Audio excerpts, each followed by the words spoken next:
What's going on, TMA world? This is the chef in the kitchen, Mama Tracy, coming to you all, single and a Christian. Let's talk. Um, I've been single for 3 years, like consistent 3 years. Prior to that, it was on and off or whatnot. I've been walking with Christ for going on, I think, 6 years, if I'm mistaken, like 5.5, 6 years. Um, how do you cope with it? What do you do being single and a Christian? Because when you go to church, a lot of religion people tell you no shacking up and you ain't supposed to do this and you ain't supposed to do this as a Christian and da da da da da. And to a certain extent, you're not.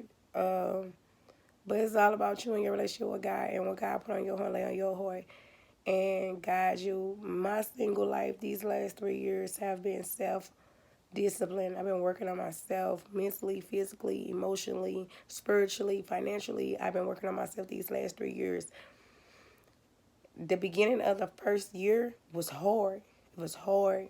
It was hard, hard, hard, hard, hard, hard. Because I made one of the biggest decisions, toughest decision I ever had to make when it came to choosing God, myself, and the one I love. I never thought that day would come. I never thought that I would even have to make a decision like that. Especially after you've been praying for something and you start to see things change and things start to work in your favor and right smack when things are starting to look good, you get hit with that haymaker like now. Who you gonna choose? 3 years ago I had to choose God over the flesh, over the one I love. Do I regret it? No, I don't. Did it hurt? Yes, it did. It hurt it big time because you don't expect that you will ever have to make the decision when you think that finally everything looking up to up in your life. And no, I never got the ring or anything or nothing like that. I didn't want to force marriage on no one. I discussed marriage, but I wasn't going to force marriage on no one. So I knew that I couldn't shack up. I knew I couldn't shack up no more and be in the pulpit. I knew I couldn't do that. And don't get me wrong, it was people around that I knew that were into church and the pulpit and doing them, living a double life.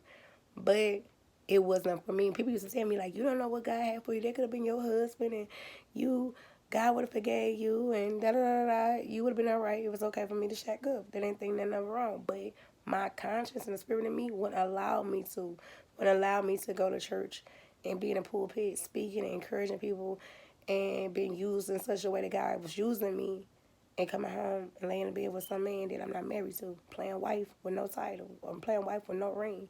So therefore, no, I couldn't no longer continue to give the cow milk. I mean, what is the cow? Why buy the cow if you can get the milk free? I couldn't continue to give milk for free, cause my relationship with God was way more important. And it was crazy, cause I never forget. One day I was walking. I'm just talking, y'all, so just you know, chime in. But I was driving down the highway one day, and God said, "What if I change that man, and he still ain't the man for you?" And all I could think was, "Wow." All these nights praying for this man and all this just whining and crying and ask God to cover and deliver this man that he walk up right by God and God gonna change this man. This man ain't gonna be my man. It's gonna be somebody else, man, I've been praying for. That hit hard. I was like, ain't nothing I could do. Ain't nothing I could do but accept it. So I was okay with it. Took me a minute to be okay with it, but I was okay with it because I'm like, God knows at the end of the day. So that first year was hard. I beat myself up a lot that first year. I drove my first lady. At the time, it was my cousin before she became my first lady. But I called her a lot because I ain't had no friends for it. Nobody I could talk to, nobody I could vent to, nobody I could tell my emotions to because I didn't trust people like that. So all I had was her. She was my shoulder to cry on, my shoulder to the ear to listen to hear me listen to me and being. That's how I got through her. Like her and God got me through that first year of me just struggling with just letting go and choosing God and letting go of somebody that I had loved so deeply. And so when I made a decision, it was hard. But once I got over that hump that year and I allowed